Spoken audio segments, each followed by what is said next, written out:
Well, hello and welcome back. You can see it's kind of a rainy, drizzly, overcast day here. Not much work I can do outside. So I thought it might be a perfect day to begin the process of shelling all the popcorn. It's been in here drying for about 3 weeks. It's time to shell it. I took some in and popped it 2 days ago, and it did great. So even though the humidity is way up today, it's like 76%. Up until the last couple of days, it's been warm and dry, and the humidity in here has been about 25%. So that really made the drying process quick. It's popping. It's ready to be shelled. In the past, I have stored it on the cob, but it takes a lot more room. I would rather just get it shelled this year and stored and put away in the house. So once it's all shelled, I'll show you how I clean it and store it. I'm going to shell it directly into this tub. Obviously we don't need something this big, but this will help catch the errant kernels as they pop off. We shouldn't lose too many. I can't use a sheller with this because so many of these ears have bad places, so I really have to do it all by hand, working around that. If you just ran it through a corn sheller of some kind, you'd be getting all that junk in with all the good. So this is going to probably take a couple of days, I would think. Let's get at it.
We're done.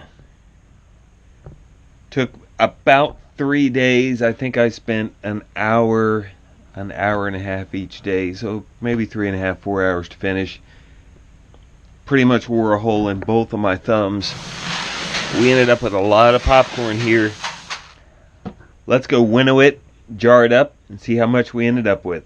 We're just gonna pour the popcorn from one container to another in front of the fan. It'll blow the chaff and the silk away, and as we get it cleaned, we'll begin to jar it up.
There we go.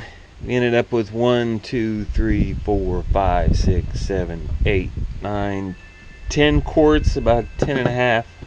But that's the process. That's how you go from popcorn that's still on the ear to being shelled and cleaned and jarred up.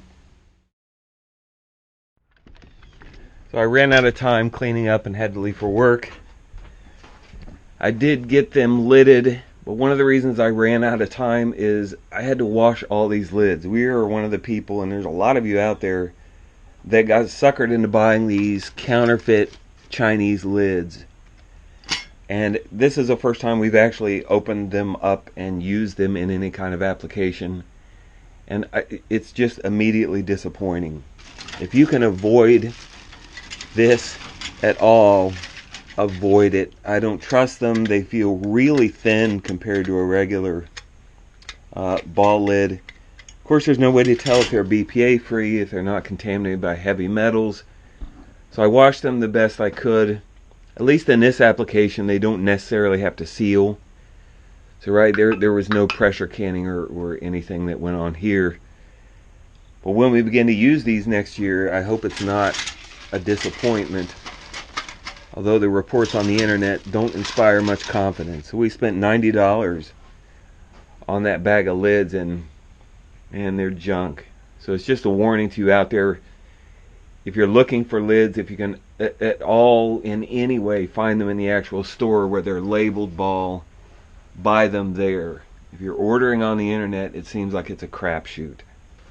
So these are tightened down though, and I tightened them down. It was like 52% humidity in here when I did that. So that's probably about where the popcorn is at. A lot of opinions vary on humidity and popcorn. So I just aimed for, right in the middle, 50%. I think that'll work. So before I let you go, just take a quick peek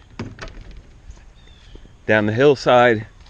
And even from here, you can see how well that rye has popped up. We got rain over the past 4 or 5 days. It got great germination, great coverage. I couldn't ask for a better start to that cover crop. So I'll give you a little closer look, maybe in a upcoming video. But you can tell from here, there's green. So thanks so much for watching. We'll see you again soon.